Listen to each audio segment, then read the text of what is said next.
What's up, everybody? How's everyone doing? About to message old Destiny here and see if he's ready. Destiny sucks. I mean, the thing about Destiny that I wasn't too familiar with him, other than like tweets, and it's hard to get a grasp on someone through tweets. I don't watch his streams, but he seems to be way more intellectually honest than the other people I've debated or talked to, like Vaush or Seabass or even like Prax Ben. He seems to be more intellectually honest. And I watched a debate that he had about Palestine, or not a debate, but a conversation that he had yesterday, I believe. And he said he agreed that Israel is an ethno state and that they, during the Nakba, they were committing ethnic cleansing against the Palestinians.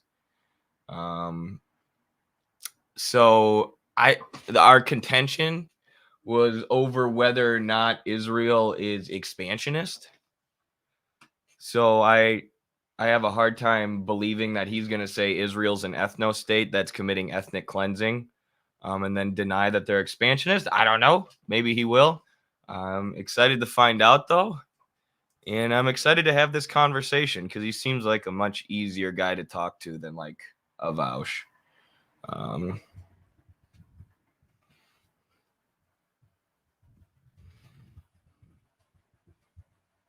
So I just messaged Destiny and said, ready when you are.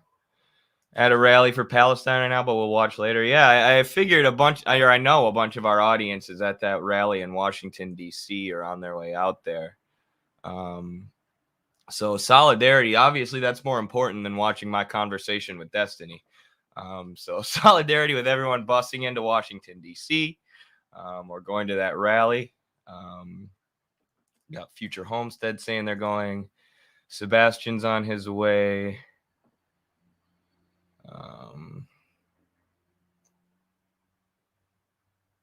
Yeah, should be cool.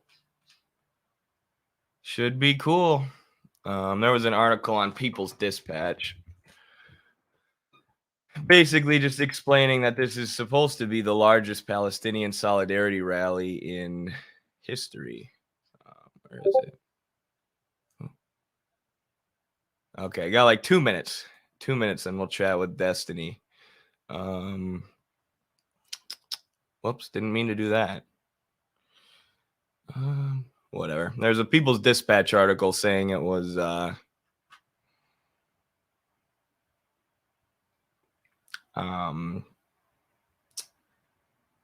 largest solidarity rally in history. 7.4 thousand viewers on Destiny's stream right now. Thank you, Eddie. This is important. Awesome. Yeah, hopefully we can bring some new people to the Midwestern Marx fam. What I'm really concerned about is the audio working correctly. I've been terrible in the past at live streaming Discord calls. There's just always a lot of echo and stuff, but hopefully this will work. But the Vaush debate, I didn't even stream like an idiot. So I didn't even get we didn't even get as much of a view boost from it as we could have, but hi, Eddie. What is the lumpen proletariat? Thank you, Daniel. So the lumpen proletariat is people who don't own capital, people who aren't capitalists, who survive under capitalism by like doing crimes or engaging in like black market stuff. So it's different than a wage laborer who sells their labor to somebody with capital in exchange for a wage. Lumpen proletariat could be like a thief or like a gangster or like a pimp. Someone who makes their living that way because everybody has to survive under capitalism. And if you can't get a stable job, a lot of times people fall back on things like crime. So thank you for the super chat. Great question. Eddie, Destiny is the final boss of Debate Bros. The Debate Bro meter of Vaush pales in comparison to Destiny. I like that, though. It seems like Destiny's more intellectually honest. Like I said, I don't think he's going to deny things that are true or try and score like quick, easy dunks. I think we'll actually be able to have a conversation about some of these things. Maybe I'm wrong. Maybe he'll just try and dunk on me. Either way, should be fun. Long-time follower here. I switch up usernames a lot. Got you. Thank you. 7,000 people didn't know he was that big. Yeah, he's pretty big, which is interesting because he's not, because he's ideologically just like an anti-woke liberal, basically. He's not with all the PC stuff, all the stuff that we've called wokeism, but he is a liberal, as far as I know. So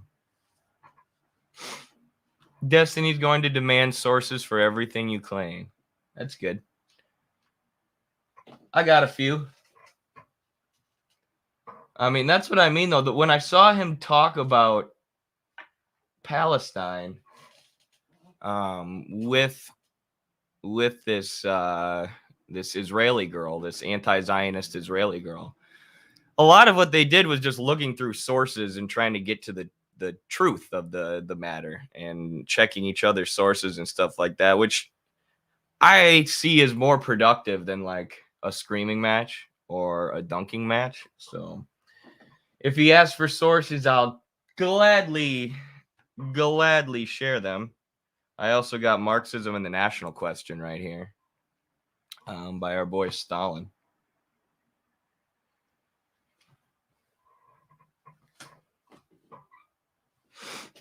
Destiny said he was pro-genocide, by the way.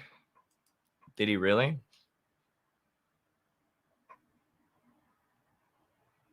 That's not good. I don't even know what to say to that. That is not good. What's up, Reclaimed? How's it going? So yeah, I don't even know what we're going to argue here. I think, I mean, maybe he'll make the argument that Israel's not expansionist, but I mean, Ben Gurion was literally quoted as saying we need to expel the Arabs and take their place.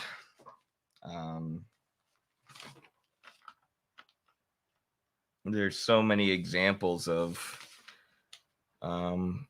leaders saying that, especially like the Zionist far right. And what I've learned in doing my research for this conversation, or doing a little extra research, which is really just this morning because I agreed to it last night. But one of the things I've learned a lot about is the internal politics of Israel. Because there's a lot of more moderate Zionists or left-wing Zionists who don't like Netanyahu. And Netanyahu, in order to stay in power, has now formed a coalition with like the extreme right wing. These groups that used to basically be considered religious fanatics and terrorist groups. So even since 1919 is when it really started. But a lot of those terrorist groups who have basically been the vanguard of the Zionist project and Zionist expansion are now the kind of people who are literally in power of the country. Oh my gosh. Thank you, the Black Pack, for the $20 super chat. Really, really, really, really appreciate that. Thank you. That is a hilarious super chat too. Okay, Destiny messaged me. Ready for me to call? Yep. All right, let's hope this works. That's not what I want. This is what I want.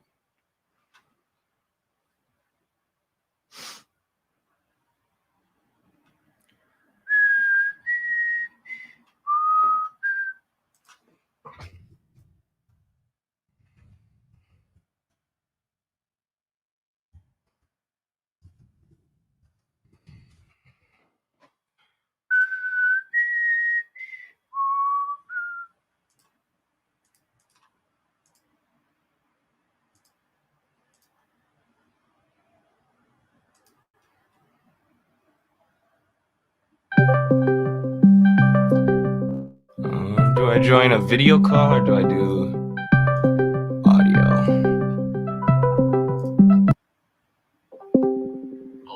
Hello. Hi. What's Hey, up? how's it going? Going great. Thank you for having me on. I appreciate it. Yeah. Well, what did you want to introduce yourself? Yeah, my name's Eddie. Eddie Liger is what I go on or go by online. Do TikToks and work for the Midwestern Marx Institute. We have a YouTube channel. I'm streaming this right now, and a website, and publish a lot of books and do stuff like that. So yeah. All right, gotcha. Well, what did you? I think we were fighting on Twitter. I've been fighting a lot of people on Twitter. What were we fighting particularly about? What did you want to address or bring up today? Yeah, well, I'm a little bit like the original point of contention was I just saw this quick little TikTok clip of you basically saying that Israel is not an expansionist project, or Israel's not expansionist. So that was what I tweeted about. But then since then, I've familiarized myself with your position a little more and watched the debate you had with the girl. I believe her name was Kate, the anti-Zionist Israeli girl. And you said that you agree that Israel's an ethno state, and the Nakba could be considered an ethnic cleansing of Palestinians. So I'm not actually sure where the point of disagreement is, but what would you say, I guess, to me saying Israel's an expansionist state? I guess first, because now I realize some people are using different ideas of expansionism. What do you mean when you say expansionist? Like a settler colonial project that is predicated on displacing Palestinians and annexing their land to add it to Israel, the Zionist state. Gotcha. Okay, so my feeling is from 48 onward, I think it's really hard to justify that Israel is like explicitly an expansionist state, because I feel like every conflict preceding Israeli territorial expansion was constantly being provoked at worst and back and forth at best between Israel and their surrounding neighbors.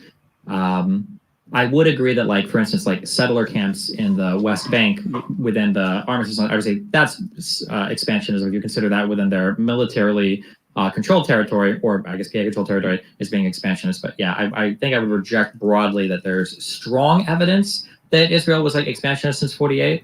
Yeah. How would you explain the fact that in the early 70s, there were 2,000 Israeli settlers in the West Bank, and today there's over 500,000?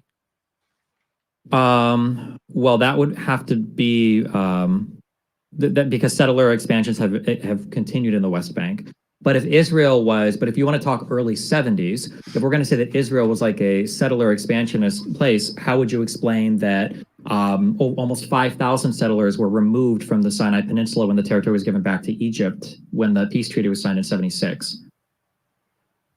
Sorry, can you repeat that? So in 76, when Egypt and Israel signed their peace treaty, Israel forcibly removed all their settlements in the Sinai Peninsula, and then when they gave that territory back to Egypt. Yeah, actually. Oh, sorry. Go ahead. Doing research from this debate, for this debate, I've learned a lot more about the internal Israeli politics, and I would argue that it since the beginning, it's really been these extreme right, almost terroristic Zionist forces like the Irgun and other Zionist paramilitaries that could be described as terrorist groups, who have been the vanguard of expansionism. There's always been this more moderate or left wing of Zionism that's been, that said Israel should be a state. It has a right to exist. Jews have the right to a homeland, but we don't believe in the mass expulsion of Arabs. There's a lot of questions I got real quick, because you say left wing. You say the left wing were like that, but wasn't Ben Gurion, wasn't the whole foundation of Israel done by the labor movement of the Zionist movement, and those were the people that literally expelled people? Wasn't that part of the labor Zionist movement that did that? Yeah, Israel was created by left wing Jews. Yeah. Right. So, I mean, I guess we have to get into, when I say left wing, I just mean anti-annexation and more pro-Arab Zionists have always been against this. But that's true. It was the labor wing of Zionism. But what I was saying is a lot of the violence has been carried out by these sort of terroristic groups who in the 70s, with those peace plans that you mentioned and with the retraction of some of the Israeli settlements, they were enraged by that.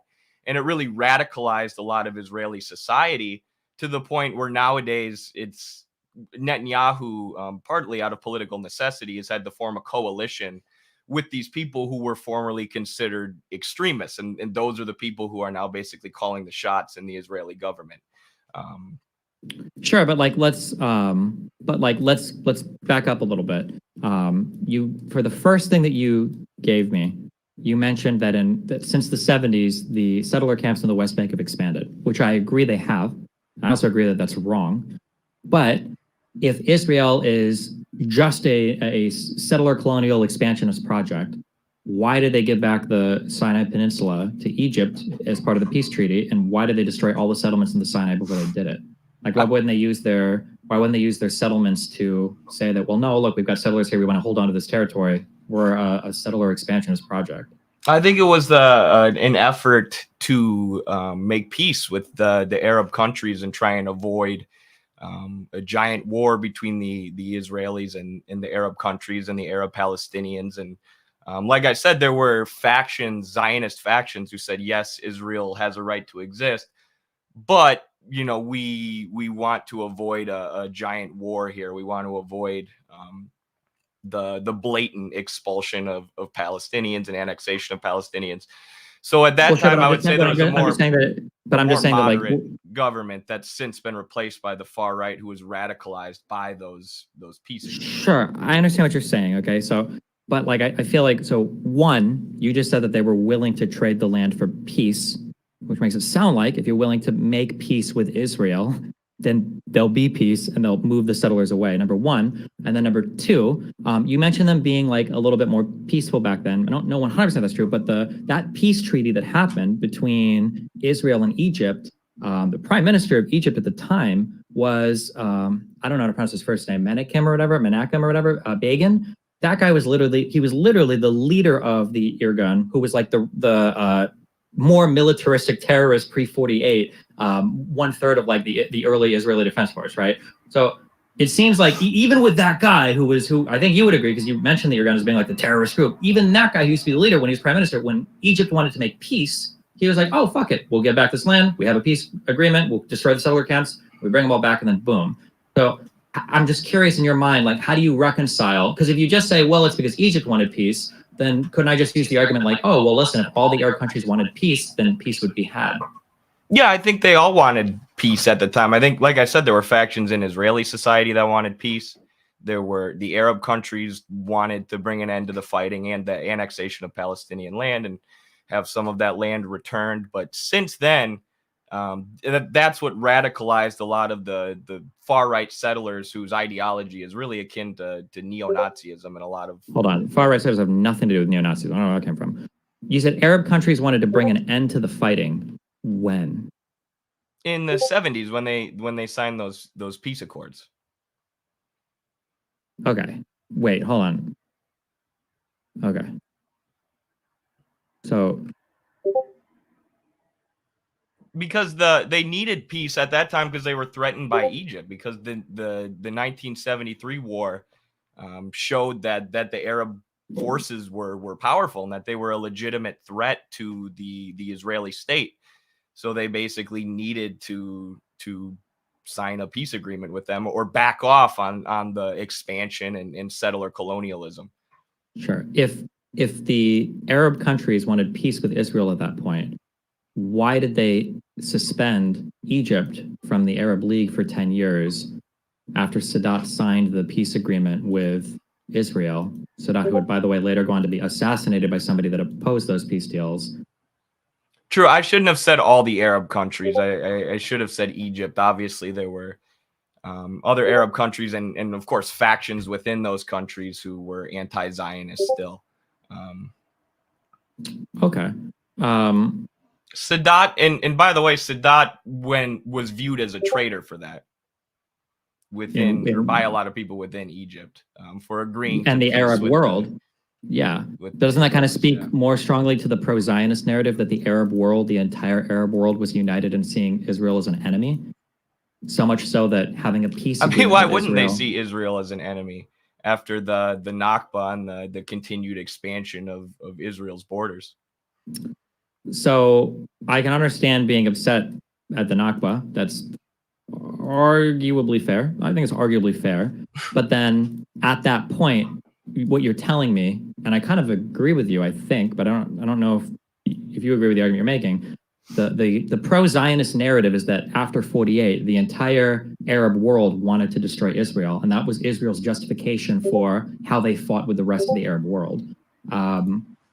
Given that framing that it seems like you've given me, do you think that in the 50s, 60s, 70s, should Israel have just said, okay, well, we're going to pack our whole population up and leave? Or what do you think Israel should have done? What was their like morally righteous path at that point? Yeah, I mean, I don't think Israel has a legitimate right to exist, but I think so they then should have do you brought think in, that they or should? or they should have tried to negotiate, said, okay, we have our existing borders and we have our state, but we're not going to continue with the project of Palestinian ethnic cleansing and the expansion of Israeli borders. I mean, it's hard to say, But what didn't they try to do specifically that they in? should have tried to negotiate for, but Well, in 1947, the UN put out a partition plan that put forth borders, and they agreed to that, and Palestinians and all the surrounding Arab states rejected it. So that was almost the founding of the country. Do you think that that would have been part of those negotiations, or? Sorry, can you repeat that? I missed that. In 47, there was a proposal for how the land should be divided. It would have been, I mean, now historically, it would have been the most land that Palestinians would have ever gotten. But the whole Arab states refused that 47. Oh, the UN, the UN peace plan that they rejected.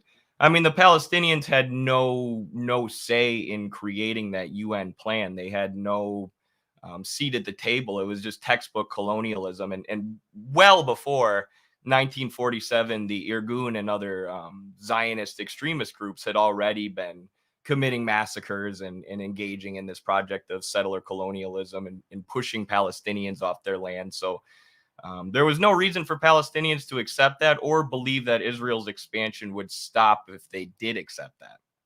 Sure. So I understand what you're saying, but this is where I'm telling you that by your own words, the Arab world has basically lost any argument saying Israel is a settler colonialist or expansionist project, because they constantly say over and over again, we don't believe you in your borders, Israel, we're going to attack over and over again. So like, let's say theoretically in 47, Israel and the Arab states would have agreed to the partition plan. If after that, Israel would have continued to expand their borders, well now, okay, well you guys are literally just an invader who's trying to expel Arabs and conquer more and more territory. There would be a legitimate argument. I mean, they were already ethnically cleansing Palestinians, though, and committing horrific massacres before that. And now Palestinians are supposed to come to the table and say, yes, we'll accept this plan that you drew up without any of our input. Well, first of all, the plan was drawn up by the UN to try to account for like where the people lived, where the most Arabs lived and where the most Jewish people lived. But like the massacres have been going on back and forth for the past like 20, 30, 40 years, right? It wasn't just the Jewish fighting forces massacring the Arabs. The Arabs were also attacking and killing a lot of Jews as well. They were resisting as the vastly greater armed Israeli extremist groups were moving into Arab land and pushing them off of their land. Okay. Let's say, okay, again, I don't know if it's worthwhile to explore pre-47. If you want to, we can, because there are big massacres there that happened from the Arab side onto the Jewish side. Again, there's a reason why the Irgun and everything existed. It wasn't just because they hated Arabs. But let's say I grant you all of that, okay? At 47, there's a ton of people there.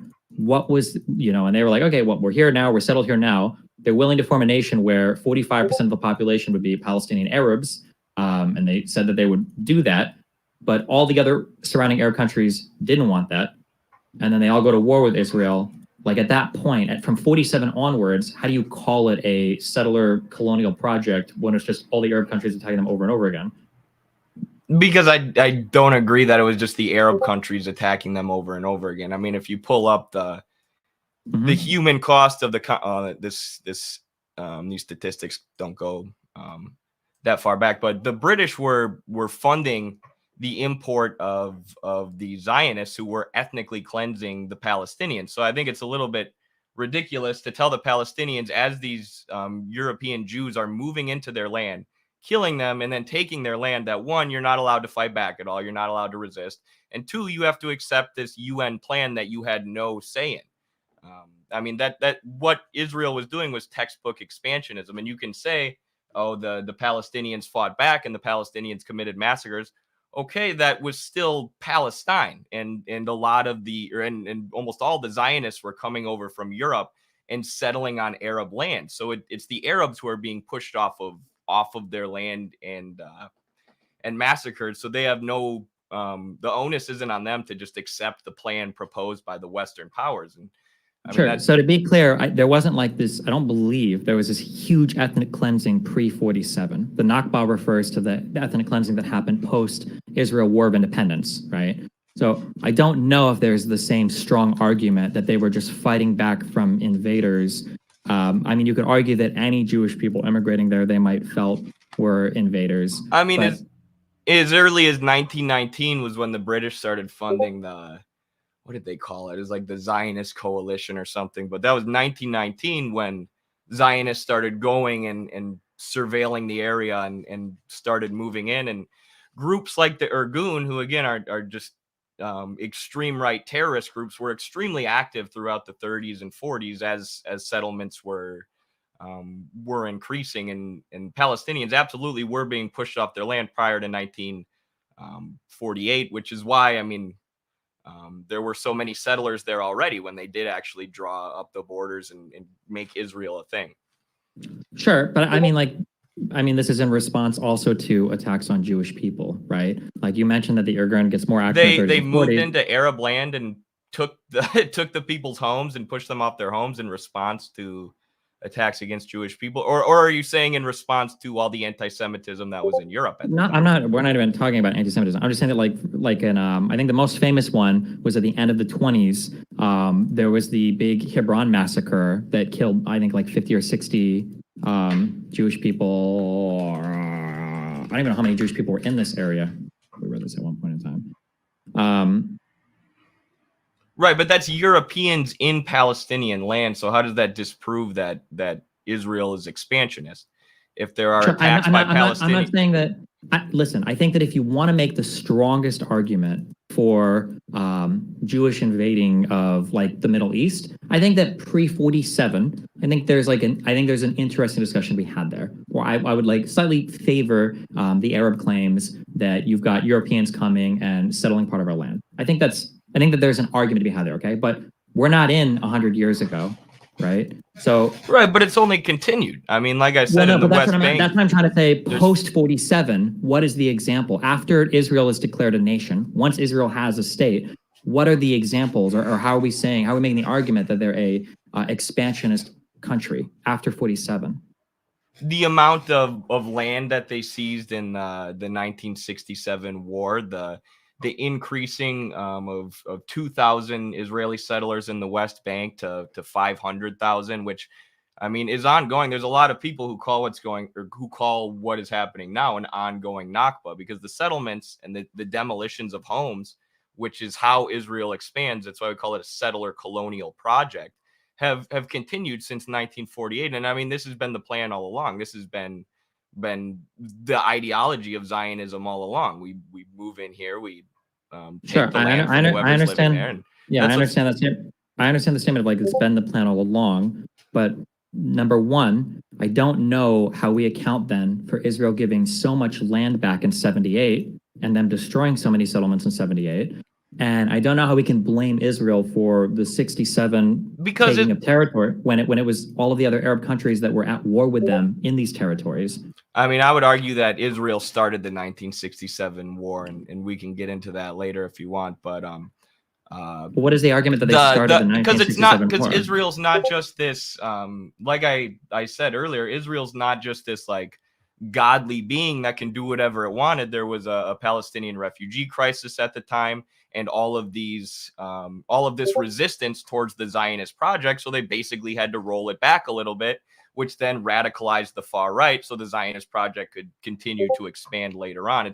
History is not just a straight line. The settler colonialism isn't just a straight line where Israel grows and Palestine shrinks. There have been ebbs and flows in times where Israel has had to put the brakes on or even roll back the settler colonial project a little bit. But I don't think that proves that they're not expansionist, because like I said, the settlements have not only continued since that time, but increased as the far right has gained a greater foothold in Israeli politics. Yeah, I understand we keep saying this, but I'm saying that aside from settlements in the West Bank, almost all the territorial expansion has come off the backs of Arab conflicts versus Israel that the Arab countries seemed very hungry for. You can't just take people's land and demolish people's homes because they're resisting you, or the indigenous population there is Yeah, but resisting I'm the asking like, Zionist settlers. so do you think that basically, do you think that the Arabs since 48 have had a right to destroy Israel for the next 80 years? I think Palestinian Arabs do have a right to resist, because I would classify Israel as an ethno-state, which was founded with British support, and then in the 60s, the U.S. took over with heavily funding Israel. I'd say as a Western expansionist project that was founded on top of the Palestinian homeland. So I would say Arab Palestinians have a right to resist, and it makes sense Sure. that So the two Arab things. countries around in the same area, especially the ones like Syria and Lebanon, who Mhm. have also had land seized by Israel, that they would resist that. What land did they have seized by Israel and why though? Because Israel's an expansionist project, and the Zionist idea is to create this place called Greater Israel. So in the case of Syria, like the Don't you Golan think Heights. maybe, don't you think that if places like Syria and Lebanon would stop attacking Israel constantly for the past 80 years, that Israel would have a much harder time having lands like this or proving themselves in the international community? Don't you think there'd be a lot more criticism against Israel if these places weren't constantly used as staging grounds for Fedayeen attacks, for terror attacks, for militias to train out of to attack Israel? No, I think Israel would stop expanding, because that's what the Palestinians did at first. The Palestinians welcomed the Israelis, which actually the Palestinian Hospitality Code allowed the Israelis to collect a lot of data on Palestinian villages, which were later used for the attacks that took place during the Nakba. So they So tried hold peace, on, that is and they tried. wait. That is ahistorical. Palestinian Arabs absolutely did not welcome the Jewish people when they first started to get shipped in by Britain. I'm pretty sure there was violence almost from day one. Um, yeah, The in the 1930s and 1940s, there the the 1930s, literally Palestinian authorities. 1929 is literally the Hebron massacre. From 36 to 39 are literally the Arab revolts because they're so upset and they want all these people kicked out. It got so bad that Britain was literally capping the amount of Jewish people allowed to immigrate to the Middle East because there were so many protests and everything against it. Like, so the idea that Arab Palestinians were welcoming of like the European Jews, that's not true at all. Which is fine. Also, I don't expect them to be welcoming. I mean, like they're literally Europeans coming to resettle their land. It But sounds like again, you do expect them to be welcoming, though, because you're saying, why don't they just stop fighting back? Why hold on, don't they just accept timelines. everything that Israel's doing? I mean, even in No, you no, could no, even wait. look in. Timelines. Bro, if Arabs are fighting back against Jewish people coming pre 48, fuck it. That's your land. If you want to fucking fight for it, fight to the death. I think that's totally fine. Oh, I'm not going to criticize Arabs for fighting pre 48. But once the country is declared in 48 and it seems like there's enough Jewish people there, well, fuck. Well, at this point, what are you going to do? well, Now let's you're go going to to modern okay. day then. I mean, look at what happened during the Great March of Return. That was a massive peaceful movement where Movement Palestinian was refugees tried absolutely to not return to their peaceful. home, and over 200 of them were picked off by Israeli snipers. Hold on.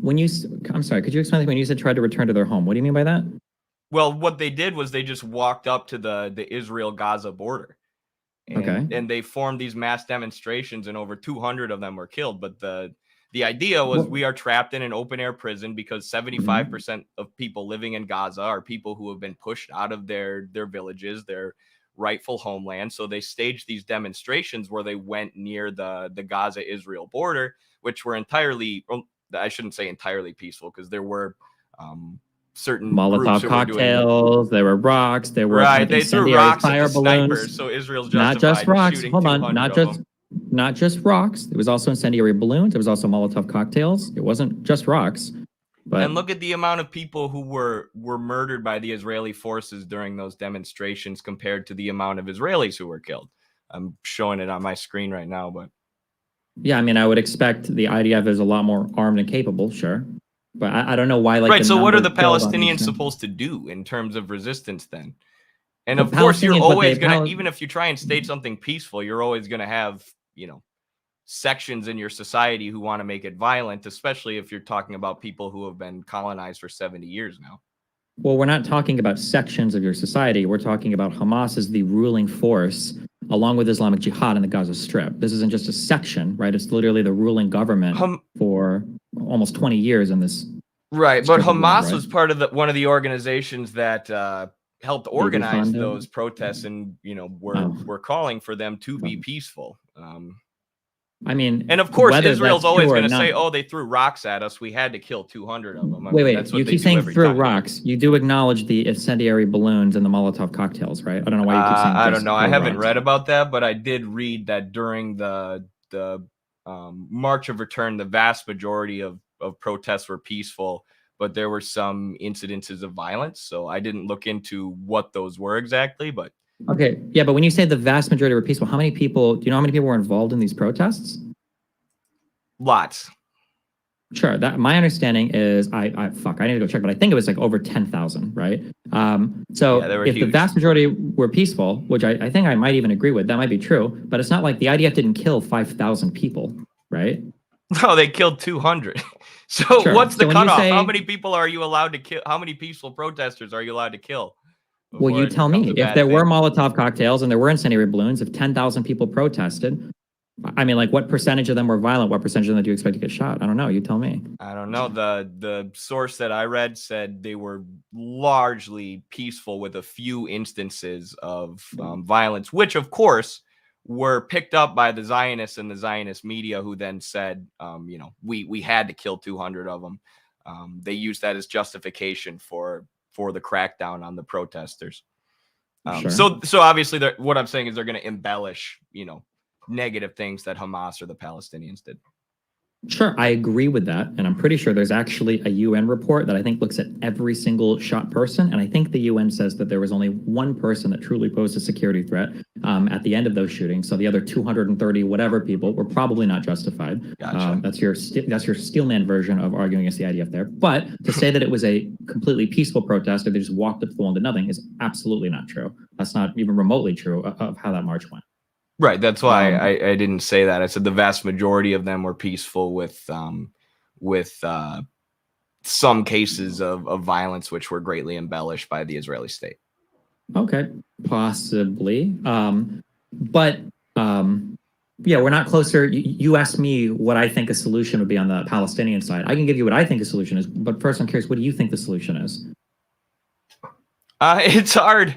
It's hard to find a solution at this point after 70 years of colonialism. I mean, if I was in Palestine, I would probably, if I was in their position, I imagine I would be taking up arms and fighting. I probably. So you support Israel, or no, I said if I do was you in the think Palestinians Palestinians. are ever going to win? Do you think they're ever going to win a violent uprising against Israel? Yeah, if Hezbollah and the Houthis and the Arab nations get involved, I think that's definitely possible that the Israeli state could be toppled, which, I think avoiding a regional Arab war that could lead to nuclear war. I think we should avoid that at all costs, but I definitely think the Zionist entity is a paper tiger, so to speak. A paper tiger? The people that have won and survived in this region on the backs of their military conflict for 80 years, defeating a dozen Arab countries in every single major war, that's a paper tiger? Yeah, they've got this air of invincibility about them, but I mean, what happened in 2014 when Israel actually went into Gaza was they got beat back by Hamas and they took like 40 casualties. And because of the constant missile strikes that they've been launching into Lebanon, nothing has helped Hezbollah recruit more than that. I mean, if your friends and family are getting killed by Israeli missiles, it makes sense that would motivate you to go join an anti-Israeli militia like Hezbollah. So they've been recruiting and gaining numbers and gaining power. And now, of course, the Nasrallah said that he doesn't want to incite a regional war. So Hezbollah is not opening a second front against Israel right now. But if they did, along with Yemen, Syria, potentially Iran, I do think that they could topple the Zionist entity. Of course, the U.S. doesn't want that, and that's why I think you're seeing a huge military buildup sponsored by the Biden administration in Israel right now, because they want to avoid that. But I do think the toppling of the Israeli state is something that could, by the Arab countries and Palestinians, could happen. So you think that as time has gone on, as Israel continues to expand into the West Bank, as U.S. support for Israel has remained relatively strong, as multiple Arab countries post the Trump administration have signed bilateral peace agreements with Israel, and as other powers around the world, like the Houthis in Yemen, Iran, continue to wane, you think that Israel's position is worsening as time goes on? Militarily, yeah, I think there's and I mean that too. There's also a huge internal crisis within Israeli politics, where there are now some people have suggested that there might even be a civil war within Israel because so many people are against Netanyahu, less so for his expansionism and more so for his corruption and the fact that he's now created a coalition with all these far right groups. But I do think globally public opinion is really, really turning against Israel, and I do think that the Arab militias who pose the greatest threat to Israel in the region have been strengthening. And you think post October 7th, you don't think that united, you don't think Israelis feel a stronger justification than ever for keeping the walls around Gaza? You don't think October 7 united the Israeli people in thinking that people from Palestine explicitly endorse terrorism? You don't think other countries saying they're going to start removing aid from Gaza, which, by the way, is one of the wealthiest aid areas in the world, you don't think that's going to hurt Gaza and help Israel? No, I do think, I mean, 92% of Israeli society agrees with what they're doing. And there's a great article now that was published on Consortium News called The Gaza-Israeli Catastrophe, the Strategy of Tension, that basically explains that is Netanyahu and the far-right coalition strategy, is to say, ignore all the corruption and bad stuff that we're doing. We need to unite right now against Hamas. And I think it's a strategy that's been working, but I don't think that strategy proves that the Israeli state is invincible and that they could win a war against all the Arab militias and countries in the region. Do you know what the fighting force is from like Hezbollah in Lebanon? You really think that Hezbollah, if they did a full-on invasion into Israel, you think they would win that conflict? I don't know. I think they could if they waged a guerrilla warfare with the aid of Hamas and with the aid of obviously Iran would get involved then. How are you going to wage a guerrilla warfare in a non-NATO? You're not your own country. That's not what guerrilla warfare means. Does guerrilla warfare have to be in your own country? That's typically how it works. Yeah. Okay, I don't know if there's a such thing as an offensive guerrilla warfare, or is that? Can somebody tell me in chat? Is that ever? I don't know. We're gonna learn something here today. I don't know. But yeah, I do think that if they launched an attack against the Israelis, they would have a chance of winning. I'm not a military analyst, but I think that's highly likely with the way that they've been strengthened. And you got to keep in mind a lot of those Israelis too. Like you said, yes, they've been radicalized sort of against Hamas by the recent events, but also you have a bunch of people hightailing it out of there and leaving. A lot of these people are Europeans, and I think that the Arab Palestinians might fight harder and longer than a lot of the IDF soldiers and a lot of the European soldiers. But even though historically that's never been the case, right? Because they've had them completely outgunned. But now with this sort of, but now that Israel's the stronger military, now they're in a worse position. Yes, yeah, I think the other countries have strengthened themselves, and these other militias to the point where they can contend with Israel, and I think Israel's sort of status and the way that people view them as this sort of invincible entity that can never be defeated because of all their military victories in the past, like you said. I think that's sort of a myth that they are actually invincible. Like, what do you think? So, like, say the Houthis and the Hezbollah and Hamas launch I guess we won't call it guerrilla war, but they launch a ground invasion against Israel.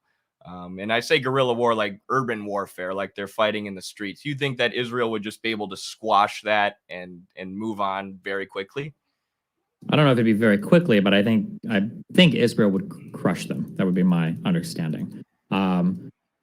What is the I don't know what Houthi and Hezbollah have in terms of air power. Do they have like air forces or fighting aircraft or trained pilots that are considered capable pilots in Hezbollah in Jordan? I'm not sure. I don't know. Good question. Hezbollah armed strength. Control F. Air Force. I don't even know if Hezbollah has an Air Force. So also, I don't know the Houthis in Yemen. Is Yemen still in a civil war? Is that country even like stable? How, like, what is the Houthi fighting? The force in Houthis Yemen? are militia.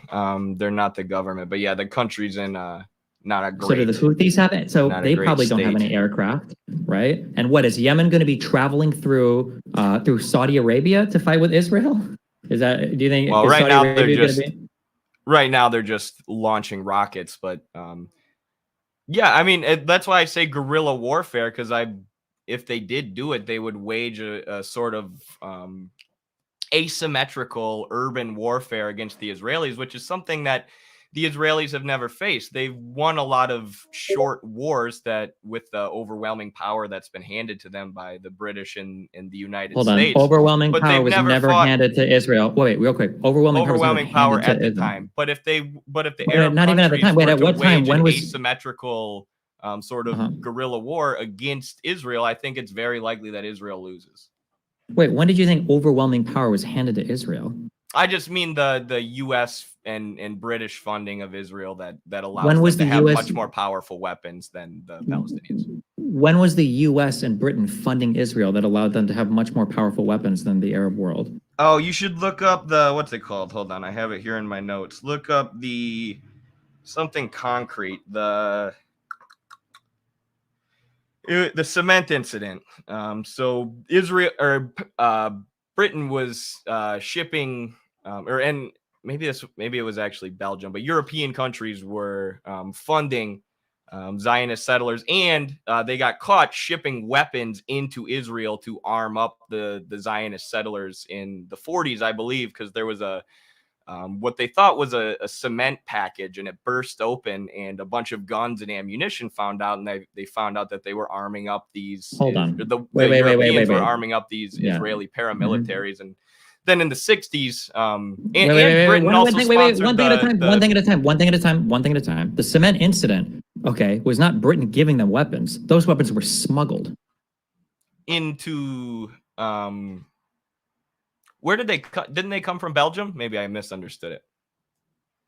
Yeah, but they were smuggled. Right, so they were smuggling arms into Israel, which is what gave them greater military power and greater weaponry than the Arabs. Yeah, but they were buying them. They weren't being supported by the British. The British were getting ass mad that the Israelis were doing this. For the whole first war, Israel was covertly smuggling arms from Czechoslovakia as well. But it wasn't because the British were supporting them. The British hated that. The Jews were buying these and smuggling them themselves. They weren't getting support from British to do this. Okay. So I don't know. We have this idea that Israel only exists because Britain or the U.S. was supporting them. That's not true through any of the early major wars. It was just Israel supporting itself, and then I mean the Jews British from around the troops world did would train donate to it. the Haganah on how to attack Arab villages, and they were the ones who funded, supported, and facilitated the original Zionist Commission. I should look up what the actual name of it was. But they were the ones who originally funded and propped up the Zionist expansion into Israel in 1919 was, I believe, when that started. So it was tacitly supported by the British. And then in the 60s, when the U.S. took over, is obviously when the U.S. military-industrial complex started arming Israel to the teeth. Wait. First of all, you're pivoting to a whole bunch of weak points because almost every single thing you're saying is wrong. So initially, you pivoted from this, but the British and America did not fund early Israel. Number one. Number two, the early Haganah, the fighting force, okay, was not trained by the Brits. It was Jewish people that had come under the first and second Aliyah that had partaken in earlier wars that had been part of the British Army that took part then in becoming part of the Haganah. The British Army did not train the Haganah early on. It was just there were people that had immigrated after like World War I that became part of that fighting force. So the idea that the early militaries or that the early Israel was being supported, that doesn't even make sense. The Soviet Union was massively supporting the Arab nations. Britain's support was generally thrown behind King Abdullah in 48 after the War of Independence. So the idea that Israel was getting all the support, I'm pretty sure the Arab nations were getting more support from other countries officially than Israel was, at least up through 67. If you, in Ilan Pape's book, do you know who he is? He's I'm familiar with him. Israeli Yes. scholar. Yes, he does talk about the Haganah being secretly trained up by the British. So we can look into that that source if you want. But either way, regardless of how much funding and support they were getting from the British when the Zionists were calling, or when the settlers were moving into the British mandate in Palestine, which did, eventually became a disaster for the British, where they were like, just get us out of here. We don't want to deal with this anymore. Doesn't change the point that Israel's expansionist, regardless of how much direct support they were getting from the British. Okay, when were they getting this? Okay, pre-48, you keep jumping around in the timeline, okay? To refocus this, okay? After 48, when there are a ton of Jews in the area, they declare independence and they make their country, okay? At that point, do you support the surrounding Arab nations' explicit goal to destroy Israel and either do another ethnic cleansing of all the Jewish people in that area? Is that something you support? Which Arab country said they wanted to do an ethnic cleansing of all the Jews in the area? Well, that's what the goal was after the 47 partition plan was rejected and the Arab countries wanted to fight. Their goal was to do ethnic cleansing? Who said that? Literally all of them. That was the goal of that first war. Literally all of them said we want to ethnically cleanse the Jewish people from this region. They didn't say that we want to get rid of the state of Israel. What do you think that means? Getting rid of the Israeli state and having not an apartheid where you have a state that protects Jewish people and systematically deprives Arabs of their rights, and you just have one state where people who are Jewish, people who are Arab, people of every kind of ethnicity can live and have equal rights. How are they being? Wait. What do you mean by deprived of rights, apartheid, or whatever? Did you just say apartheid in 48? What does that mean? I'm saying that just because they wanted to, all I'm saying is that just because they wanted to get rid of the Zionist state, the Israeli state, does not mean that they wanted to ethnically cleanse all Jewish people. That's a leap that you made. You said that because they wanted to get rid of the Israeli state, the Zionist entity, that means they wanted to ethnically cleanse all Jewish people. And I'm saying, no, that just means they wanted to get rid of the Israeli state and have one state of Palestine where people can live equally under the law. And I mean, the Israeli state wasn't always an apartheid, but it absolutely always favored Jewish people over Palestinian Arabs. I mean, Ben Gurion and the early leaders at the time were explicit about that. Can we go back to the British forces being trained, or the training? No, hold on, wait. Well? One topic at a time. Okay, you're jumping around so many different things. Okay, in 48, if the Arabs would have won that initial war, what do you think they would have done? What do you think would have happened with the Jewish people that had come from Europe that they viewed as foreign invaders? I don't know. I don't think we can assume that they would have been ethnically cleansed. I think they would have established a state that would have been called Palestine, and then they would have allowed people to live there. Wait, why do you think they would have established a state called Palestine? Because that's what the region has always been known as, and it was even called Palestine when it was under British. It was called the Palestinian British Mandate. For an area that has been considered Palestine for like 1,000 years. No, it had never been considered. That doesn't make sense, right? The British had a territory that they marked, and they had a lot of mandates for different areas here that they had called Palestine. But there weren't like a group of people there that were like, we are the state of Palestine, or there was some territory recognized as Palestine or whatever prior to the British mandate of Palestine. Yes, there was. That's what every major state and political group referred to that region as Palestine, where the Palestinians live. And that's why when the British gained control over it, it was called the Palestinian Mandate. I mean, this is what Zionists always do, is try and play the semantics game and say, no, Palestine has never existed, when, for years that region was called Palestine. And even when it was under British mandate. Sure. Can you show me one map or one leader or one occupying force or somebody that identified this area as like the territory and borders of like Palestine? Like, are you telling me, was this like were they called Kayats or whatever of the Ottoman Empire, or was it prior to that, or like? You want an exact source of someone calling the region Palestine? I mean, that's what the British called it. They called it the Palestinian Mandate. I agree. And before the mandate Palestine, the borders weren't identified as such. That's my argument. I don't know why you're pointing to the British. That's my argument. Okay. I have a source here. I don't remember if it was the Ottoman Empire or what. I can't find it right now. But Okay. So for the 1947 war, okay, the Secretary General of the Arab League declared in 47 that if a war were to take place with a Jewish state that hadn't been announced yet, that it would be, and I quote, a war of extermination and momentous massacre, which will be spoken of like the Mongolian massacre and the Crusades. Who said that? Abdul Rahman Hassan Azam, who is the Secretary General of the Arab League from 45 to 52. So you're saying that him saying that means he wanted to ethnically cleanse Jewish people after winning the war. I mean, I just don't agree, and I think that that attitude among Palestinians and among Arabs came from the colonization and the seizure of their land. You don't think that sounds like a quote? No, Can you show me? It sounds. Can you give me a quote? Can you give me a quote that sounds like that from the Jewish side about Arabs? Yeah, David Ben-Gurion said we will expel the Arabs and take their land. I mean, that was explicitly what the Zionist project was all about from the beginning. And you expelled it and take their land from after what? What? After what? That was prior to 1948. That was when Zionism was first becoming a thing and settlers were starting to move in. He explicitly said, we need to expel the Arabs and take their land.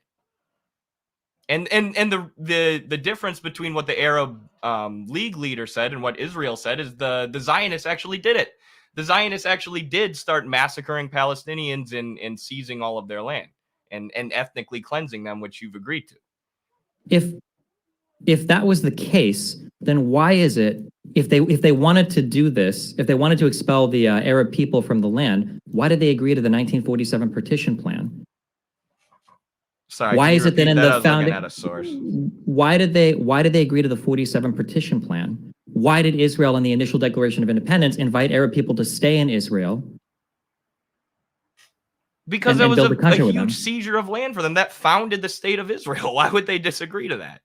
Why would they disagree to the founding? That's what they wanted. They wanted to found their own Jewish state. Why would they say no? Sure, but in the initial founding of that, because we're talking about whether their goal was explicitly to expel all the Arabs. Their goal was to found a state which they said would not be possible without the expulsion of Arabs. And there were more moderate Zionists at the time who said we don't need to expel the Arabs. But the argument that won out was Ben-Gurion and the more extremist one saying we cannot live. If that was the goal to expel all the Arabs, why is it that literally in their Declaration of Independence did they say that we will build a state with Arabs here? How does that make sense? Did they just lie? Is it a lie in their Declaration of Independence? Yes, and so the Zionist project has always been about expelling Palestinians and taking their land, but that has not always been the face of Zionism. They have not always said that explicitly, and you can look at letters that Ben-Gurion and other Zionist leaders were writing to each other. You can look at the statements of the leaders of the Irgun and other Israeli paramilitaries who are more radical, and they would and there were times where they explicitly said we need to compulsory expel, or we need a compulsory expelling of the Palestinians. Sorry. Now, today, as this far-right coalition and Netanyahu have taken power, you have authorities in the Israeli government who explicitly say this. So what they've done is taken the mask off of Zionism. And this is why a lot of Palestinian resistance fighters literally like Netanyahu and some of the extremists because they take the mask off of Zionism rather than lying about it, rather than saying, no, we don't hate the Palestinians, as they expel more and more Palestinians off of their land and only in response to war around them. Also, that Ben-Gurion quote apparently is a fabrication. I've heard this before, but I just brushed on this. Obviously, it comes from Pepe, who most people actually accuse of being pretty shoddy in Israeli history. But the quote, the origination of this most quote, people. As in most of my understanding is most of the new revisionist Israeli historians consider Pape to be a bit shoddy with his workmanship. So I believe like people like Avi Schleim, I don't think that Pape, he doesn't think that Pape, I don't believe is a credible historian at this point. I think Benny Morris has made statements that are incredibly critical of Ilan Pape. Pape is literally the only historian that you pro-Palestinian people will cite on the Israeli side, but I'm pretty sure he's been criticized many times. And the origination of this quote is one of the things that he's been criticized for. Okay, well then Yeah. Take Burl Katznelson. He was one of the ideological leaders of the Zionist movement in the 1930s. And at the 20th Zionist conference, he said, "My conscience is completely clear. A distant neighbor is better than a close enemy. They will not lose by their transfer," meaning the transfer of Palestinians off of the land, "and we certainly will not. For a long time, I've been convinced this is the best solution, and it Wait, must who was this happen one guy? of these days." Who was This this is guy? Burl Katznelson, who was one of the ideological leaders of the Zionist movement in the 1930s. And there In are the lots 1930s. of Was he? there Wait, are wait. lots Was he? of quotes Was he? like Was this. he? Was he in Israel? Katznelson, I can't remember if he was a settler or not. I think eventually he did go to Israel. Okay, because I don't. I'm not. That name's not ringing any bells in terms of like Israeli leadership Look to him me. up. As being. Okay. What was his name? Burl, Berl, Katznelson, Katznnelson.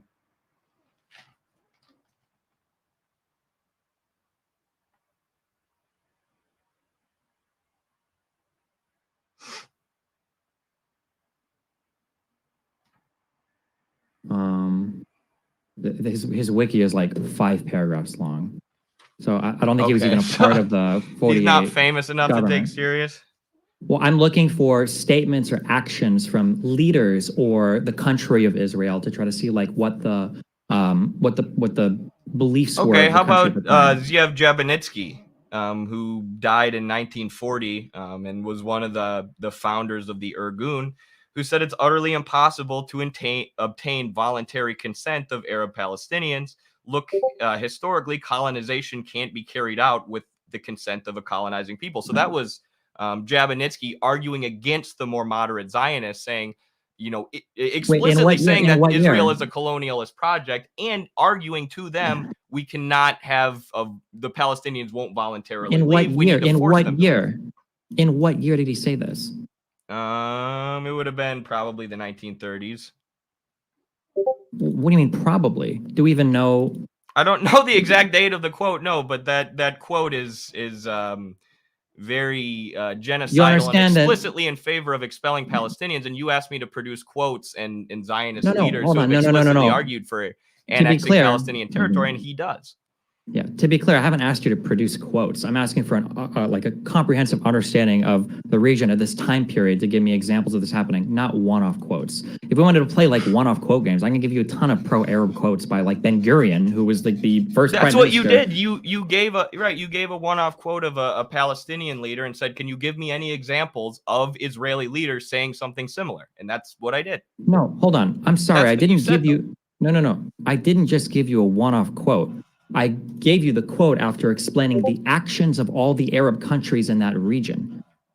The action, the more important part, was the fact that all the Arab states were willing to go to war with the newly formed Israel, intentionally to destroy the country. It was probably going to be to expel the Jews afterwards, right? Because there was a ton of violence in that region against Jewish people and against Arab Palestinians from Jewish people in the years preceding. The idea that you think that they would have just destroyed the nation and had them all live there happily ever after, do you really think it would have happened? Is there any evidence for that? Given all of the Arab... but is there evidence that they would have committed a systematic ethnic cleansing? No, you're saying probably. You're assuming and saying Israel should be allowed to do ethnic cleansing and colonization because probably if they didn't, the Arabs would have done it. And also it's still Europeans moving on to Arab land. So the Arabs have a right to resist. The Europeans moving in don't have a right to massacre the people who are already there. Okay, there you go. So you think that they did have a right to, when you say ethnic cleansing, also, what do you mean when you say ethnic cleansing? Like the forced displacement and murder of Arab Palestinians to try and remove them from their homeland. So forced displacement counts as ethnic cleansing. And put them in well, they not entirely, because they want the Palestinians to go to Iraq or Syria. They want them to join Arab countries, at least the extremist Zionists. So I would say that's ethnic cleansing because they want to get rid of the Palestinian Arabs as a people. Okay, if they wanted to get rid of the Palestinian Arabs as a people, why is it that all of their wars or taking of land happen after all the Arab countries go to war with them? I disagree with that the Arab countries simply started these wars. Also, by the Zionists moving in and seizing Arab land, they're stealing land from people and they're being the aggressors. keep coming Okay, back so to then this. your It's the position Europeans is moving in and yeah, stealing the I land. understand. So You don't have to if the repeat the Arab same point over people and over again take up because you're arms and defend their own land, that's not them attacking gotcha. So the Israeli. Or I mean, I guess it is, but it's them defending their land from an occupying and colonizing force. okay, so your position then is that after 48, all forms of violence and aggression are justified against the Jewish people there. I wouldn't say all forms of aggression. I think it's always, I think the international norms and rules of, not international norms, but rule of law should be followed. So no targeting of civilians or using of chemical gas or things like that. But I do think military resistance by the people having their land colonized is something I support. Yeah, I support the national right to self-determination.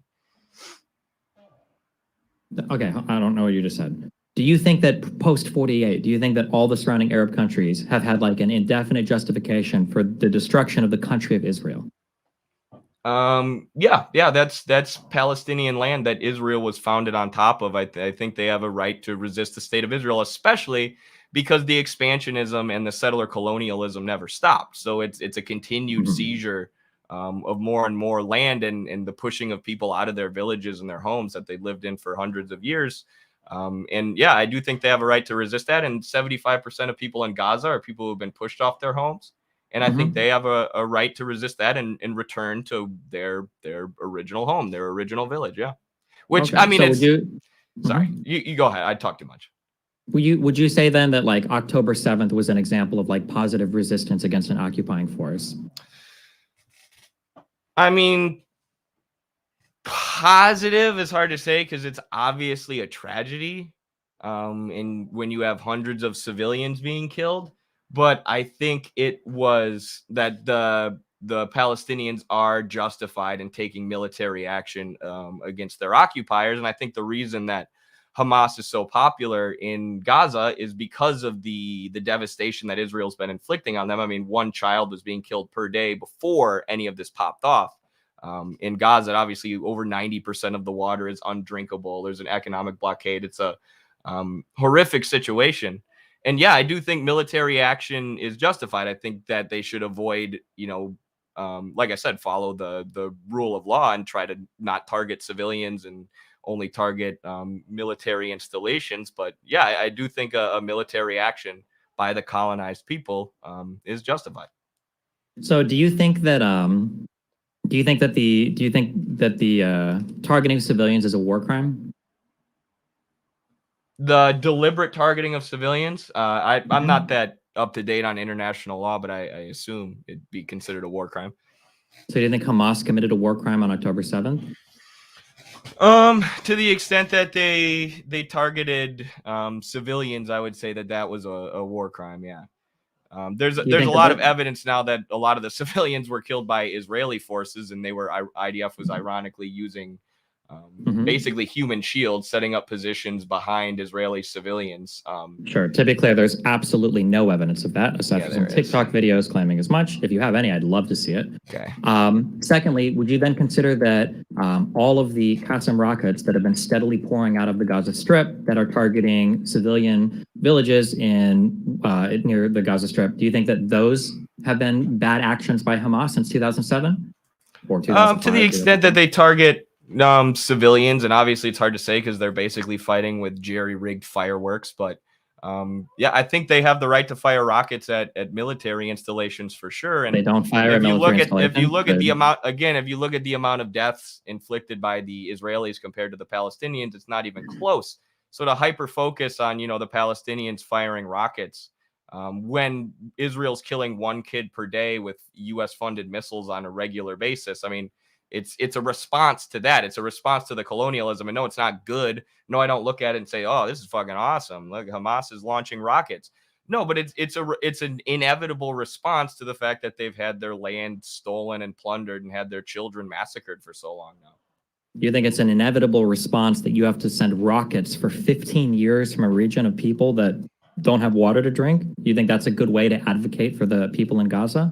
I think that's the only option that they have because, I mean, violence is always a people's last resort, or generally a people's Really? last Do you think the resort. situation in I Gaza think has when they gotten tried to better do or things peacefully through the Great March of Return, they got massacred by the Israelis. So yeah, like I said earlier, if I'm in Palestine, yeah, I'm probably grabbing a gun and joining the resistance at this point. I so don't do know you what think else to that do. They're trapped in a fucking open air prison. has the situation gotten better or worse in Gaza since Hamas has taken over? I mean, that's impossible to say. It's been such a tragic situation, but even then, I mean, the Israelis are the ones who expelled the PLO to Tunisia and then carpet bombed their headquarters when it was in Tunisia. So the Israelis are the ones who dismantled and assassinated the secular Israelis left expel resistance in Palestine, which allowed Hamas to step up and say and become the main political party. First of all, who expelled the PLO was expelled from where? From I don't know where PLO's headquarters were actually. They were Pretty sure expelled they from were the region expelled and they from- went. I know they were Pretty somewhere sure- in Israel, Palestine, Yeah. and then they went to Tunisia. Pretty sure they were expelled from Lebanon. Do you know why they were in Lebanon? No. Because they tried to coup the king in Jordan. And then they got kicked out of Jordan after trying to coup the king. And then they were sent to Lebanon, where they started to take over territory in southern Lebanon. And then eventually they were expelled from Lebanon. PLO committed a lot of terrorist attacks in the early founding of the PLO. So the fact that Israel would try to expel them or fight with them is not very surprising. But also, I don't know why we'd bring up the PLO of the 70s and 80s and compare that to anything happening. Because I'm saying today. that was the main resistance force prior to Hamas. And you asked if the situation has gotten better under Hamas. And I'm trying to say I don't agree with Hamas's ideology. I don't share their worldview.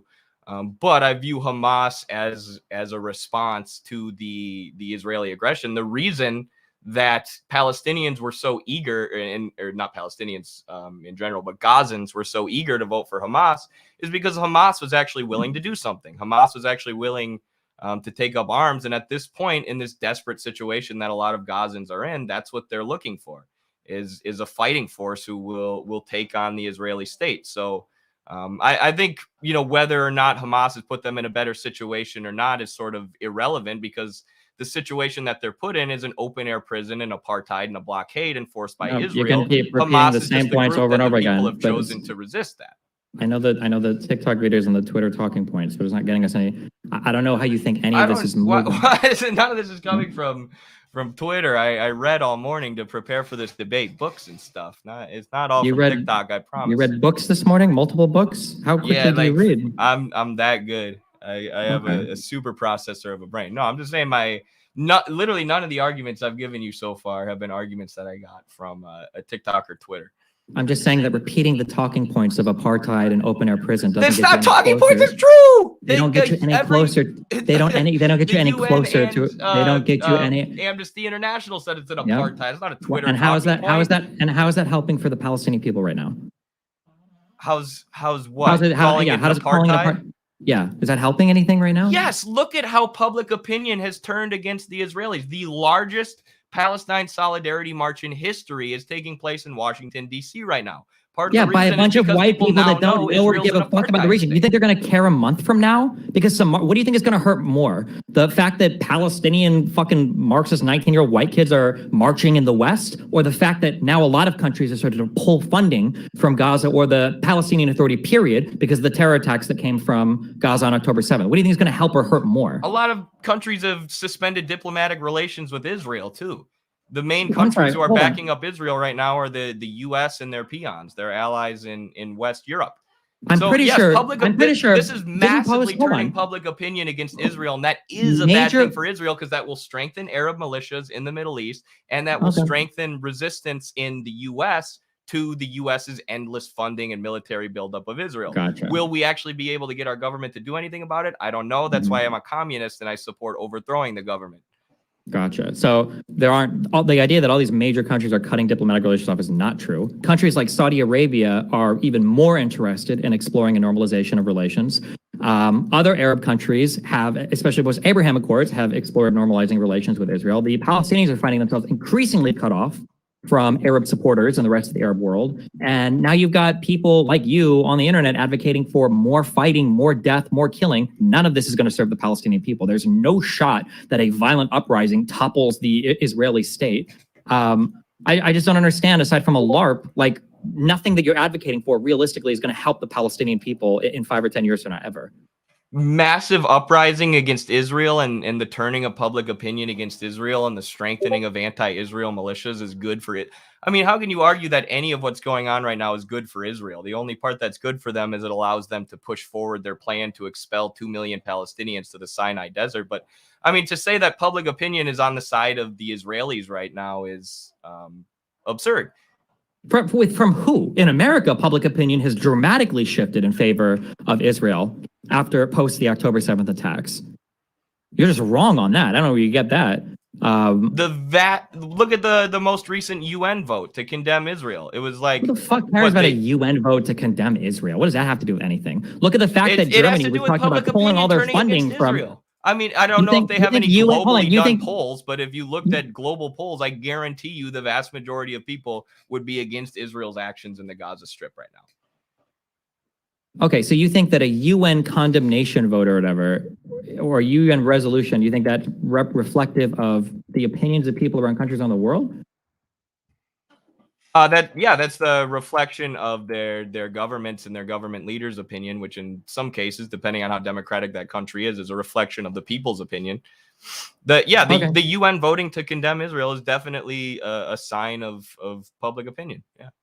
Gotcha. So you think that the only solution for this problem right now is the military toppling of the Israeli government. That's what you think? I think what we should be calling for as Americans, and especially Americans with political platforms, is for Joe Biden to cease all funding of the Israeli apartheid state now. I think I'm not going to lecture Palestinians on what they need to do or Hezbollah on what the best route forward for them is. As Americans, we need to demand that we stop sending $3.8 billion a year to Israel, because look what they're doing with our money. Look what Gaza is doing with the money. Do we stop sending money to the Palestinians as well?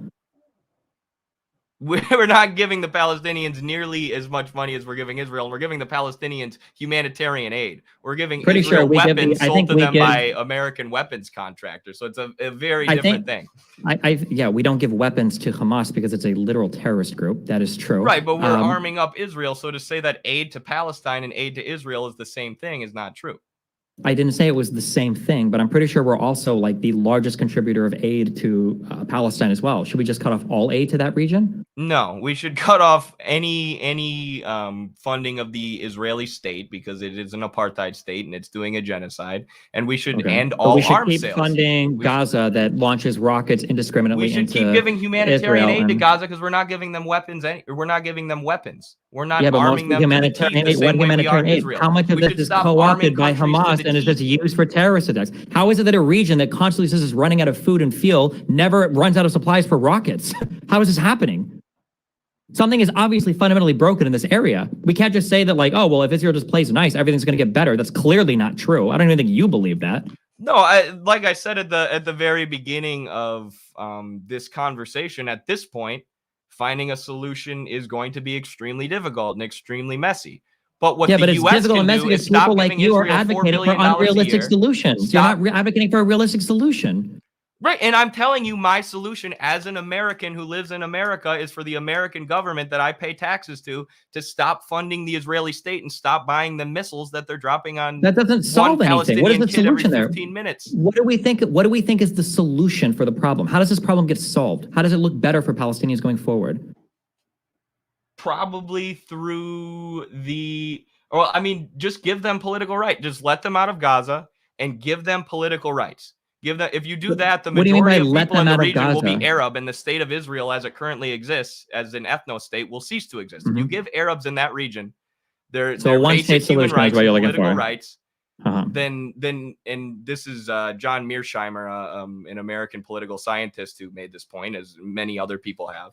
If you give Arab Palestinians in the region rights, if you stop having Israel be an ethno-state that deprives them of rights, the state of Israel as it currently exists will cease to exist, because Palestinians won't vote for that. They won't support that politically. And this is why the state of Israel is dependent on not allowing these people to have basic political rights, because they won't vote for the project of settler colonialism and apartheid. Sure. So the only thing that you're opposed to, or rather, you think the solution is it has to be a one-state solution, and that's the only thing that'll solve the problem. Yeah, I mean, I haven't heard a proposition of a two-state solution that seems super realistic to me. But I also I mean, haven't the looked into closest it the region super ever got to closely. peace was almost with a two-state solution. I mean, maybe a two-state solution could work too. I was just giving you my perspective. Yeah, I support a one-state solution being a dictatorship of the proletariat, working class of all ethnicities and religious backgrounds and skin color get equal rights. Okay. Well, Hamas is a group that's like avowedly Islamist, so I don't know where you're getting Right, like I don't all... agree with them ideologically. This is, I'm saying in a perfect world they would be a dictatorship of the proletariat, but the first step is to give everybody in the region, regardless of ethnicity or skin color or religion, equal political rights. And if you do that, the Zionist entity will cease to exist. If you can propose a two-state solution that seems workable, I might support that too. I gotta head out in like 5 minutes here. We can though. leave in like Sorry. 1 minute or 2 minutes. Okay, Yeah. okay, Do you think cool. that if a one-state solution happens, if the walls come down around Gaza, do you think that violence will increase, decrease, or stay the same for Jewish people in Israel?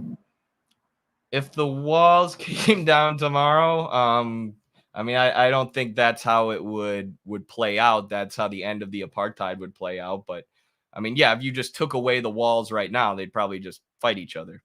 But if you allowed Palestinians to return to their homes, yeah, I do think violence and support for violent resistance groups like Hamas would cease, especially if you gave them political and economic rights that they've been deprived of for so long. So you think that if all of the millions of Palestinians went back to live in Israel, you think that as long as they were allowed to vote, you think they'd be happy? There'd be no more violence? No, it would be a very difficult thing, and obviously now there's all these ingrained ideas of Israelis have anti-Arab ideas, Arabs have anti-Semitic or anti-Jewish ideas. So that's the legacy of colonialism, just like our country in America has had to deal with the legacy of chattel slavery. So it's not going to be perfect. But yes, moving towards giving those people economic and political rights is better than keeping them in an open air prison and systematically depriving them of those rights. Okay, so then you'd be in favor of this, knowing that there would be probably a dramatic uptick in violence against Jewish people in Israel. I mean, it's impossible to say, because how are we actually doing by looking this? At how many people like you are in support of the October 7th attacks. So what's your solution?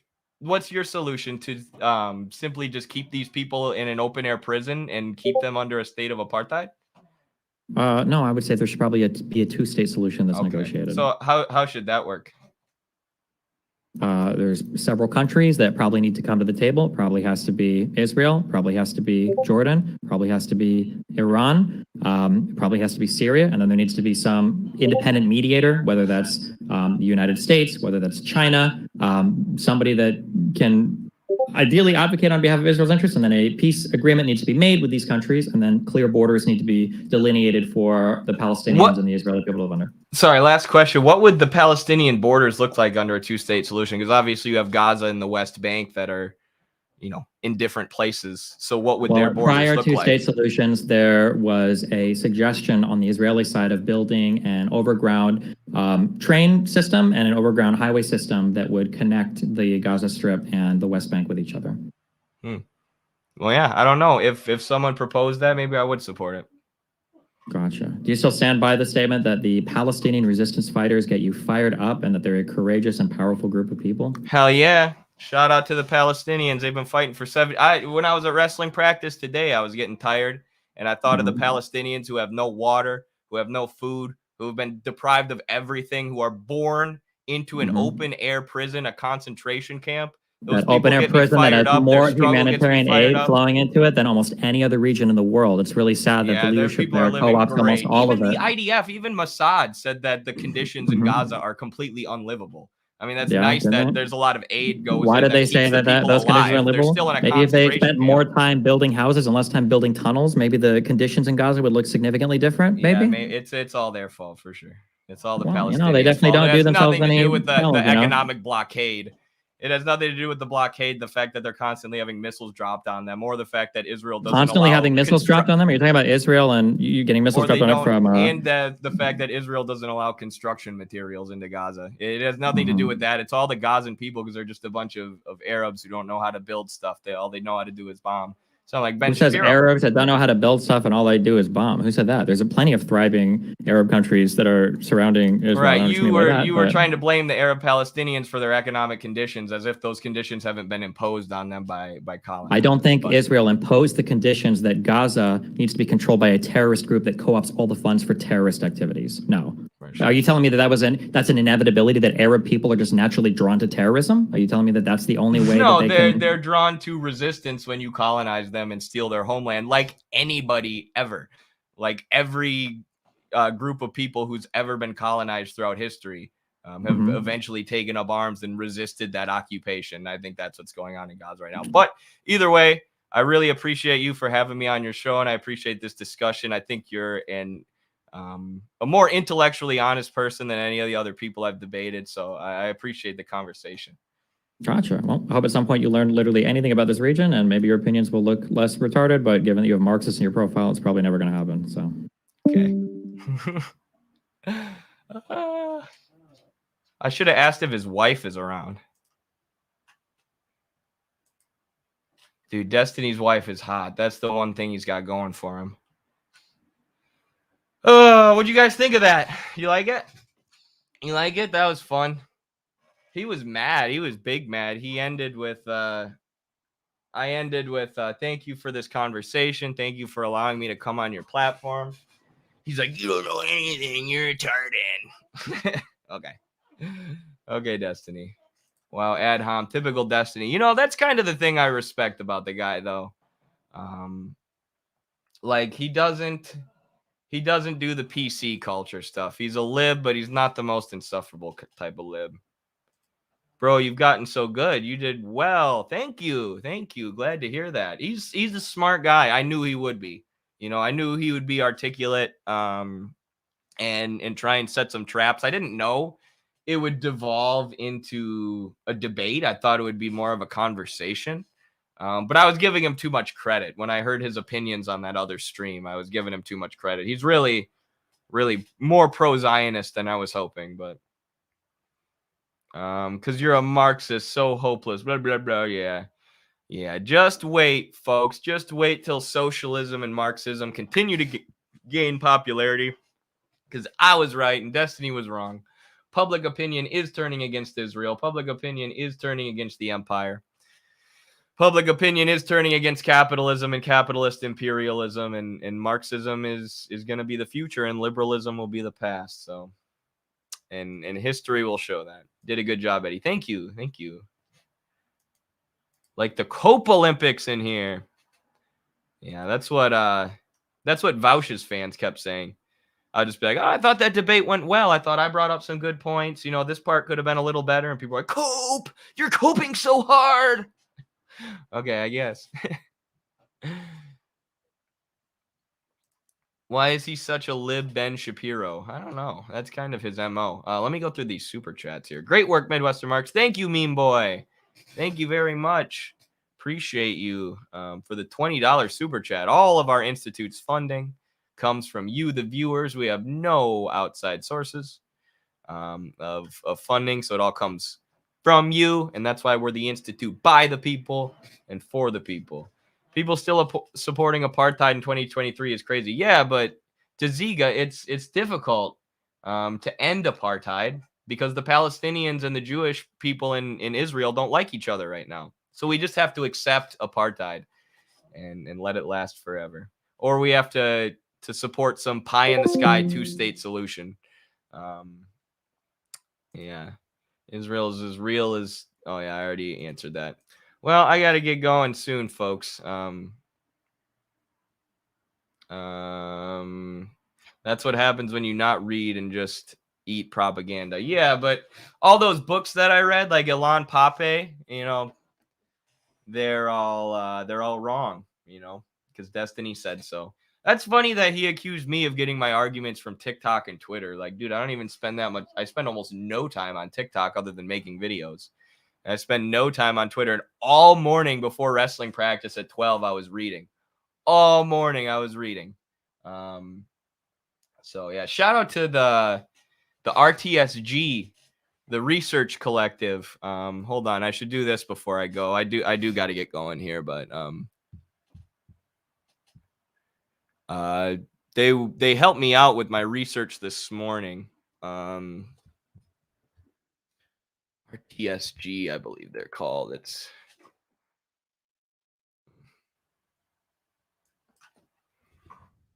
You've got that guy Rev. Rev is one of their people. Lev Lascaris, researcher at RTSG. I don't know what it is. Obviously, they are buddies with Infrared, it looks like. But yeah, they helped me do a lot of research. So shout out to them. They gave me a bunch of sources that I would have had to gather by myself otherwise. So amazing job. People may not want to accept it, but no one can argue he made good points. Destiny did, or I did. Either way. Yeah, he's a smart guy. I knew he was gonna make decent points, and I knew there might be some places where I had the information slightly wrong. So I tried to be humble about it when that happened. Say, well, what do you think? But Shula mentioned Real News Network at Vaushan. We might want to discuss that. Oh, geez. Did they really? That's too bad. Thank you so much, Cobra Commander. Thank you so much. Appreciate the $5 super chat. The mental gymnastics he went through is insane. It was, wasn't it? At some points I was kind of surprised. I'm like, come on, you're a smart person. You don't really believe this, do you? You're not really running in circles like this, are you? But if we don't accept the apartheid, Palestinians might get hurt. Hilarious. Israel says the two-state solution will never have it. Yeah, that's how I really wanted to get out of there. I didn't want to be talking to him anymore after an hour and a half, but yeah, I don't think Israel rejects the two-state solution. I think the two-state solution is just a thing that liberals say. So they can say, I condemn all Palestinian resistance fighters, and I want a peaceful two-state solution. Well, okay, how the hell is that ever going to happen? No, like Destiny said, the U.S. will mediate a peace process. Yeah, fucking right. Like, you really think the U.S. is going to do that? The U.S. is going to come in and say, yeah, I know we've been funding Israeli expansion, colonization, and apartheid for the last 50 years or whatever, but now we're going to negotiate a peace process and give the Palestinians their own state. Yeah, right. It's a liberal pie-in-the-sky solution that lets them pretend that they're in favor of a solution and pretend that they're in favor of a non-violent solution, so they can accuse us Marxists who support the Palestinian resistance of being the bad guys, and portray themselves as the good guys because they're pacifists. But really, what you're just doing is supporting Zionism and settler colonialism then. Because while you say, I support a two-state solution, this pie-in-the-sky idea eventually coming about, Israel's still expanding, still killing Palestinians, still launching missiles into the Gaza Strip, still systematically depriving people of their rights and demolishing homes in the West Bank. So the two-state solution is a way for liberals like Destiny to feel good about themselves. And while still supporting Zionism and apartheid. Why am I getting these bread tubers on my feed? I'm sorry, Battle Cossack. It's probably because I talked to Destiny, and now you're getting all these bread tubers here. Appreciate it. Yay, Eddie. Thank you, Pacheco. Great job, Eddie. Thank you. It's crazy how disingenuous Destiny is. Yeah, true. Some of the things he was saying, I'm like, dude, that's just a lie. I'll have to go back and watch the debate to figure out where, or a couple times where he said something I was saying wasn't true. And I'm like, it is true. Or like when he said, this is what the leader of the Arab League said. Can you show me examples of Israeli leaders saying something similar? And I gave him 3 examples, and he didn't. He's like, I don't want just random quotes.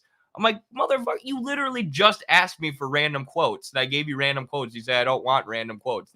And those were ideological leaders of the Zionist movement, who said those things about expelling Arabs. I mean, it's not hard, dude. This stuff's out in the open, but Destiny also isn't skeptical enough of the American news media, right? He doesn't realize that they're run by corporations and cartels and the same people who control the government and the same people who have economic interests in having a neo-colonial outpost in the Middle East, which is really what Israel is for the West.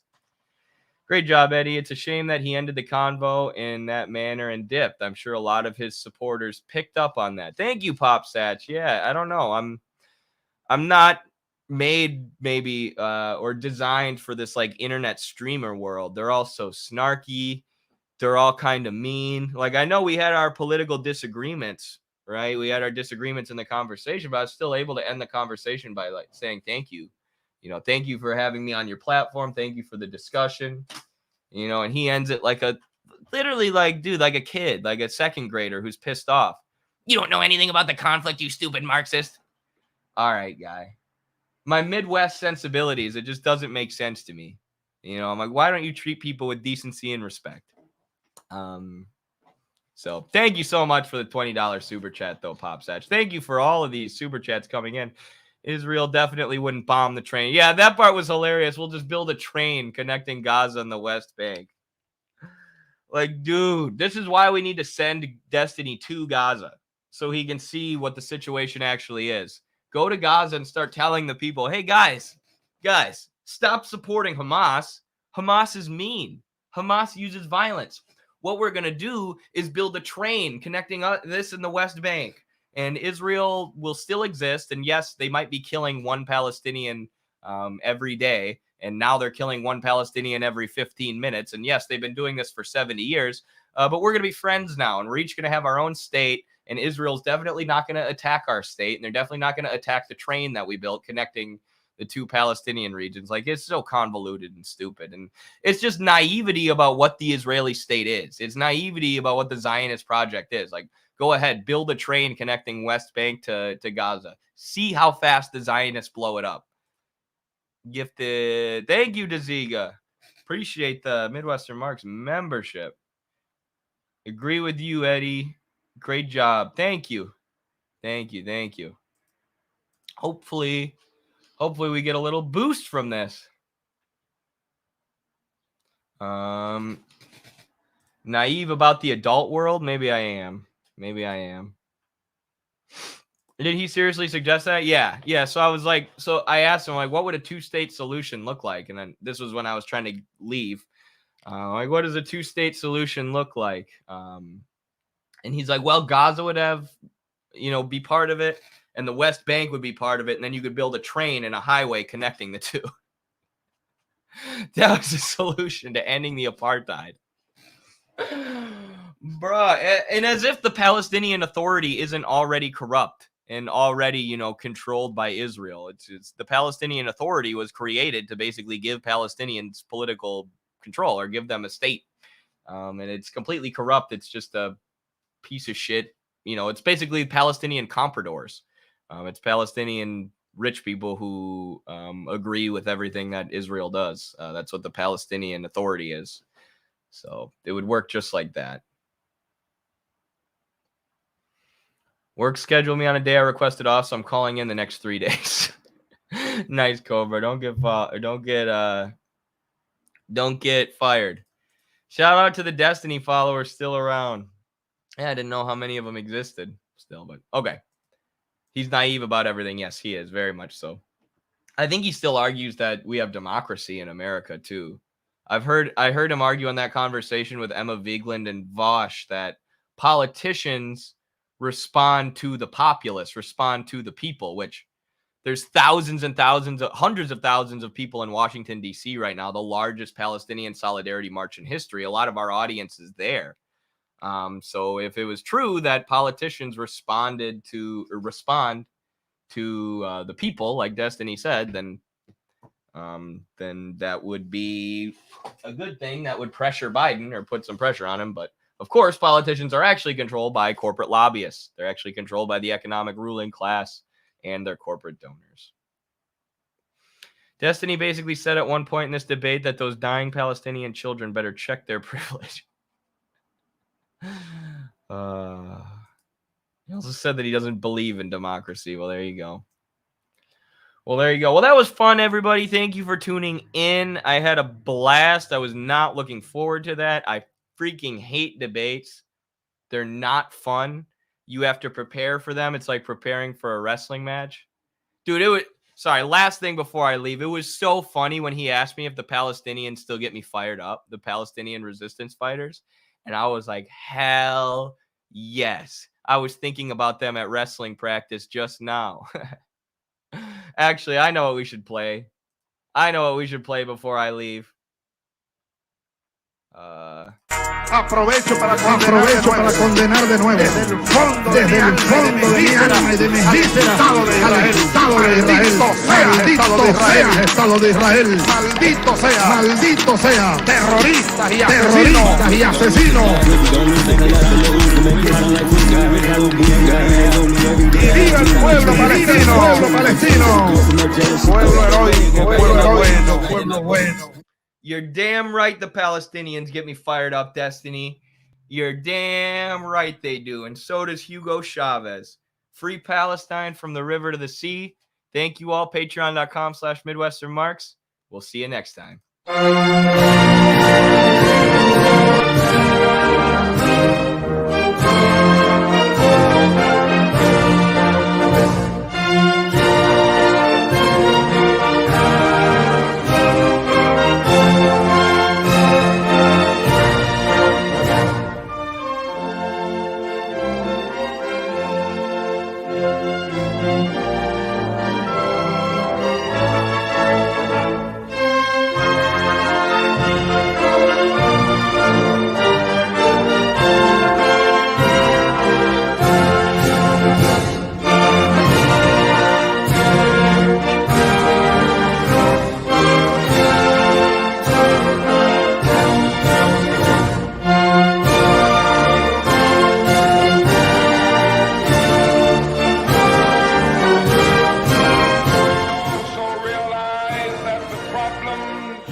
And economic injustice cannot be solved without a radical redistribution of political and economic power.